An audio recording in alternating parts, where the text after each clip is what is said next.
from a council estate in Luton. I'm now a billionaire.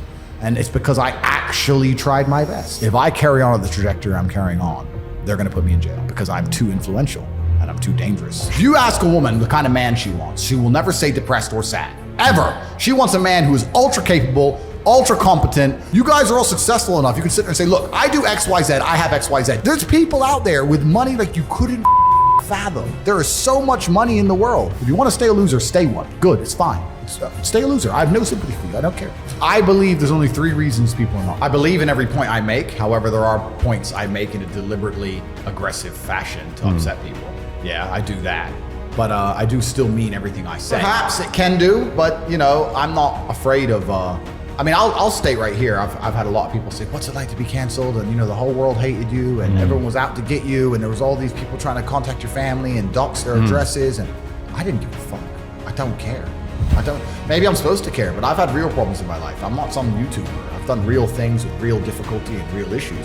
People writing hate comments about me, some dork with an add-on account. I couldn't possibly care less. It doesn't bother me. So because it doesn't bother me, I guess that influences how I talk, right? But I want to get my point across as compendiously and poignantly as possible. And I think that the aggression being involved in some of the things I'm saying is necessary for people to truly understand them. I think that's the reality of the world. So I'm going to say it exactly how I feel it. And that's how I feel it. And if people want to cry about it, they can cry in the comments section. I don't read the comments. I don't have an account. So I don't care. It doesn't matter to me. I'm banned. That's the thing. Very few people actually hate me. Since this whole cancellation and I've been walking around, et cetera, I have yet to have a single negative interaction with anybody. Male, female, adult, child, everyone loves me. The people want me to take pictures with their kids, and the women come up and they say, we love everything you say about traditionally masculine men. And I've never even had the women hate me, considering I'm this evil misogynist. Everybody likes me. But obviously there's a contingent of people who are strange in the world. But I speak my truth because I believe it's my job as a man to speak my truth. I don't do it to be liked. I speak it because I believe it, and I'm always going to do that. And if public sentiment shifted and everyone decided to hate me, I would continue to say exactly what I'm saying because it's what I believe. I'm speaking for a large group of people who feel the same way I do. I haven't put a magic spell in the world. There's a large group of people who agree with what I say, and it hasn't been said before, and I'm out here saying it, so they're going to be fervent fans. And also, I feel like a lot of the people who are fans of mine and genuinely listen to my advice, their lives improve. And that's where you have this passionate response, because if you've become a Tate fan and in the last 2 years you started to really study stoicism, really go to the gym and get in good shape and get your finances right, etc., your life in real time has improved. So you're like, you're saying Tate's bad, he's made my life good, so I like it. So they're very passionate in their defense of me, which is fantastic. And then you obviously have the other side, the slave minds who obey anything they're told by the MSM, who've been told that I'm somehow evil. So they're passionate about disliking me. And it's interesting because the mainstream media still seems to have this power to convince these slave-minded people to believe that someone's evil with basically no evidence. It's true. In fact, if you were to put me up in terms of performance metrics against other people of my fame, I'm the least misogynistic man on the planet. And these fucking clowns sit here writing shit pretending I'm somehow evil because they're slave-minded. These people work for the Matrix. They're agents of the Matrix themselves. They don't truly understand what they're doing. They are programmed completely. And these last 3 years have shown how programmed people can be. People can literally throw away their common sense, throw away their observation skills, and sit there and just absorb programming and say, Andrew is bad, inflation is good. And they're just clowns. They're clowns. I would love to sit down with the clown who wrote that article and say, why am I bad? And if we had a podcast with that person, whoever they are, that nobody, because they're a nobody, that brokey, across an hour, I would decimate them. I would destroy them. And they know it.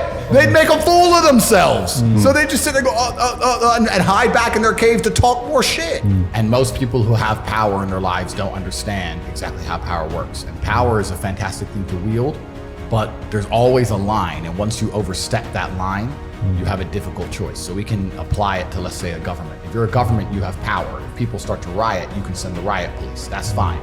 But if people continue to riot and you continue to be more and more draconian and you send the riot police to, let's say, shoot at unarmed people in the crowd, like they did in Romania in 1989, for example, once you overstep the line with power, people no longer trust you with power. Once they don't trust you with power, you have mass rebellion and things must change. People who've been in charge of information for a very long time had the power, but it got to the point where after lying to everybody for 3 years, nobody trusts them with the power anymore. You can't decide what I get to read because I trusted you to decide what was good and bad for me and you completely ruined it. So yeah, a lot of people, anyone with a brain, anyone who doesn't work for the fucking Guardian, has clowns. So once you can't be trusted with power anymore, now what do you do, right? Because nobody wants them to have power. So people are trying to seek out information in alternative ways. So yeah, there is some divine timing with my rise, certainly. There is some divine timing with it, but yeah, also it still takes bravery to stand up and speak out, because I have had genuine real world detriment for doing what I've done. Yeah, anyway, but yeah, they're not trusted with power anymore. So it's an interesting change of the guard. It's gonna be interesting to see who comes into place. But there has been real world detriment to doing what I've done. They did delete me across all social medias and delete me on every app on my phone and freeze all my bank accounts and try and raise criminal charges against me for things I haven't done. And there has been real consequences. So how did you get around them freezing your bank accounts? You don't, do you? You have to just deal with the long legal process of having 7 or 8 bank accounts and millions of pounds frozen. And they just issue AFOs and they just freeze them. So this is the thing. It all ties into how deep you go into the matrix. Is the money that you have yours? Is the house that you own yours? Is any of it yours? You piss off a government. Piss off a government and tell me what's still yours. And you'll soon learn that none of it is yours. You think you own it. That's my money. I worked for it. I paid my taxes on it, so it's mine. It's not. It's very hard to not become a billionaire in the world today, I think, if you're truly influential. I'm already a billionaire if I had to have my net worth measured. You can take some of my companies people know about, like The Real World, which was previously Hustle University. If I have a business that is making $20 million profit a month, and it is an online educational platform, the largest one in the world, and it's a subscription model, and you put an 8 times multiplier on the profit, which most tech companies could achieve, that's an $800 million business. And that's where, and I never would sell it anyway, but I know what you're saying. But then it comes into other things like branding and the brand. I'm the most Googled man on the planet. They can't ban me from algorithms, they failed. I'm the most TikTok person on the planet, the most viewed person on Instagram. Like, what's the value of that? You could give me, who makes these glasses? IKEA? I'm not sure. IKEA could come to me with this glass and say, sell a bunch of these, and I could sell $1 billion of these glasses. It'd take me a week. So like when I get offers, trust me, I get a lot of them. I'm not a fucking scammer like Logan Paul. I'm not a clown. But when crypto companies come to me and say, will you pump our coin? They start by offering me $50 to $65 million. They say, look, we'll give you $65 million if you'll mention this coin on a podcast. $65 million to say a name. And I don't do it because I refuse to allow my fans to get ripped off like Logan Paul does to his fans. He's a fucking scumbag. Crypto is, this is what most people don't even understand about the crypto market. It's player versus player. You can only sell it for $10 after buying it for $1 because someone's buying it at $10. Someone is out to lose. So you can't launch a coin and nobody lose. This is why I haven't launched a crypto. I can make $10 billion today if I launched a crypto, but I refuse to do it because people are gonna lose under my name. He's the top G. I'm a fucking nobody. Yeah. I thought he was canceled. Why is he still getting more views than me? He's supposed to be gone. So they hate me. And it is what I knew the cancellation was coming. Yeah. I was prepared for a cancellation. I'll be honest, because I'm human and I don't lie. I didn't expect it to come as hard as it did. I thought they might delete my account. Yeah. I didn't expect them to freeze 15 million pounds of banks. I didn't expect them to put a travel ban on me. I didn't expect like this kind of craziness. But you learn a lot, and I always knew that the world is, and the laws and the legal systems we live under are clown shows, and it's all circus, and I always knew they're subjective bullshit.